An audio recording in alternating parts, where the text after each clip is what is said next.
Hello fellow YouTubers, today's Monday, June 18, and it's not such a glorious day today, well, sky-wise that is. It's been overcast most of the day, as it is right now, and it's getting on to 3:30, and it's cold. We've got a northwesterly wind blowing, and it is a cold wind. But I also think it's swinging around to the south-southwest, that's even colder.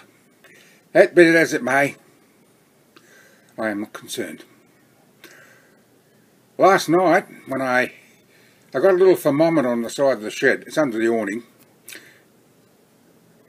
and when I went out just after midnight it was, to check the temperature, it was 2 degrees C, which is 36 Fahrenheit. It was just 4 degrees above freezing. It was a cold, cold night, and my little heater that I have was absolutely useless last night, so I put a blanket around my legs as I sat watching a movie on Netflix.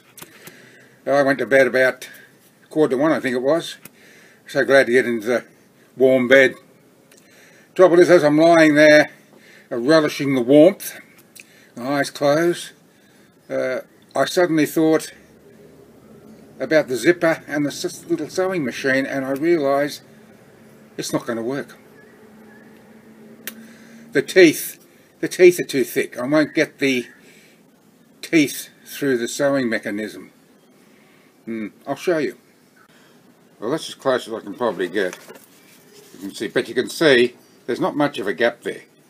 Not much of a gap at all. I could barely get the vinyl through, but you can see with the thickness of the teeth,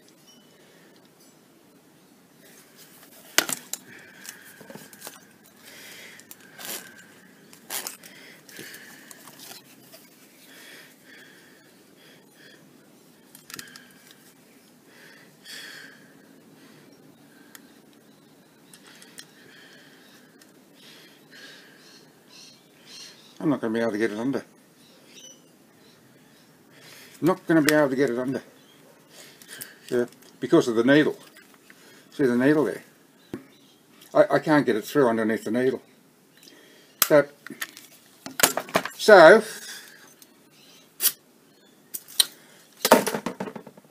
that's that.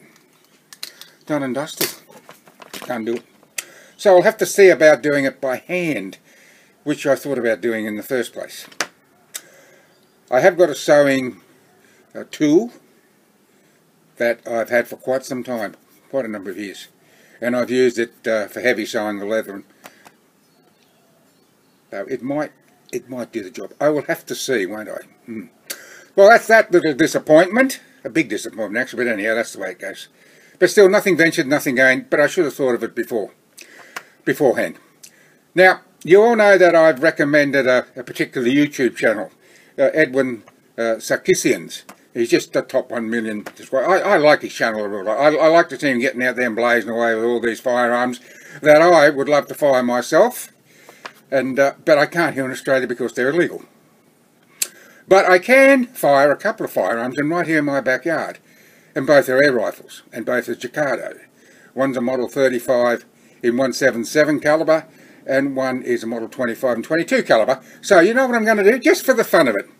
I'm going to try and emulate Edwin's feats, but on an air rifle basis. Alright, I know it sounds a bit foolhardy, a bit silly and all that. Well, I'm a foolhardy and silly person, partly. I also suffer from Peter Pan syndrome, because the part of me is the boy that never grew up, and I think that's terrific. So I'm going to try this. I'm going to get my air rifles out, and I've already chronographed both air rifles here in the backyard. Now these are the pellets I'm using. For the 177, I'm using Diablo. HN, I do not know what the HN stands for. And for the 22, I'm using Winchester. Now, a couple of days ago, I got out my O'Harris 505 reloading scales, and I put 10 of each pellet into the scale and weighed them. The 177 pellets, the 10 pellets average 7.7 grains. but I'm going to call them 8 grain because I'm not going to be bothered with 0.3 of a grain. The Winchester 10 pellets came to 140 grains, or 14 grains a piece, spot on. Fire in the hole! I've always wanted to say that. Before I fire the first shot from my 1 of 5, from my Ducato Model 35 and 177 caliber, I'm just heeding manufacturer's instructions by having the muzzle of the rifle roughly 5 feet from the unit, and that's roughly the distance you can have for 22 rimfires and shotguns. With the latter, of course, it's because the shot will be more compact and there's less deviation of the wad. When you get up to centerfire rifles with increased muzzle blast and then with black powder rifles, you need to be about 10 feet or so away. Anyhow, let's get this show on the road.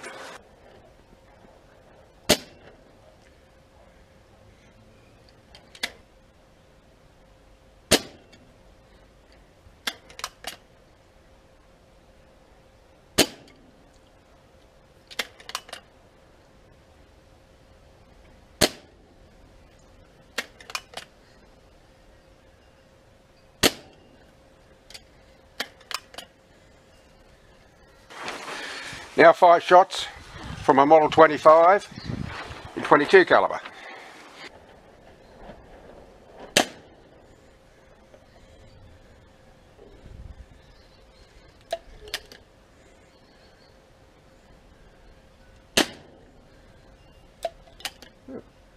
Error. Wow.